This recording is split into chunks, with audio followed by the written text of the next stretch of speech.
بسم اللہ الرحمن الرحیم۔ السلام علیکم ورحمۃ اللہ وبرکاتہ۔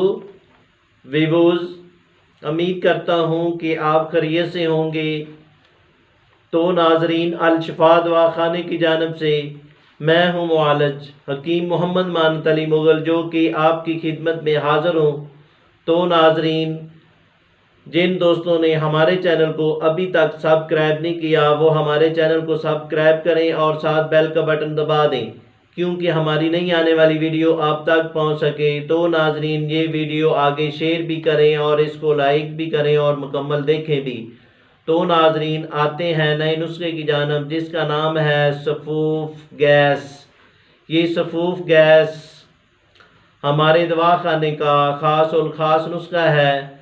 یہ بچوں سے لے کر جوانوں تک اور جوانوں سے لے کر بوڑھوں تک اور خواتین کے لیے یکساں مفید ہے۔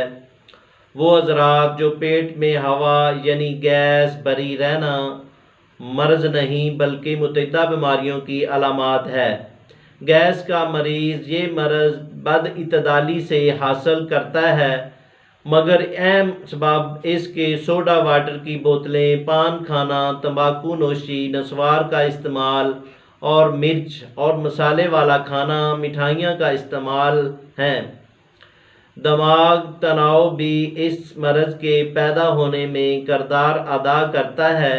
زیادہ تر ذہنی اسباب میں تفکرات، صدمات و جلتے کڑتے رہنا، پرانی قبض، غذا کو ہضم کرنے والی خامروں کی کمی، آنتوں میں سڑسڑاہٹ پیدا کرنے والے جراثیم کی موجودگی اور جراثیم کش ادویات یعنی اینٹی بائیوٹک میڈیسن کا استعمال ہے۔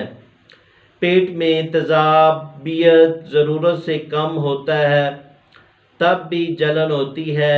5% مریض میرے اندازے سے یہی میرے پاس آتے ہیں جو زندہ تو ہیں مگر سخت تکلیف کے ساتھ۔ ان کی غذا اعتدال سے زیادہ عرصے پیٹ میں رہتی ہے اور الٹرنیٹ سے تبخیر پیدا ہوتی ہے اور قبض کا اکثر سامنا کرنا پڑتا ہے، اور معدے کے جملہ امراض کا شافی و مستقل حل ہمارے دواخانے کی یہ دوا سفوف گیس اور سفوف ہاضمہ الحمدللہ معدے کے بگڑے ہوئے نظام کو درست کر کے افارہ، تیزابیت، سینے کی جلن، بد ہضمی و قبض اور دائمی قبض جیسی موذی امراض کو کچھ عرصے میں شفا بخش دیتا ہے۔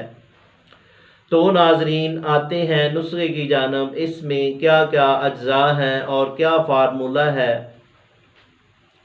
پودینہ خشک 50 گرام، ہرڑ سبز 50 گرام، آملے خشک 50 گرام، بہڑے 50 گرام، میٹھا سوڈا خوردنی 50 گرام، الائچی خرد 20 گرام، لاچی کلاں 10 گرام، سنا مکی 10 گرام۔ سب اجزاء کو اسی طرح پاؤڈر کر لیں۔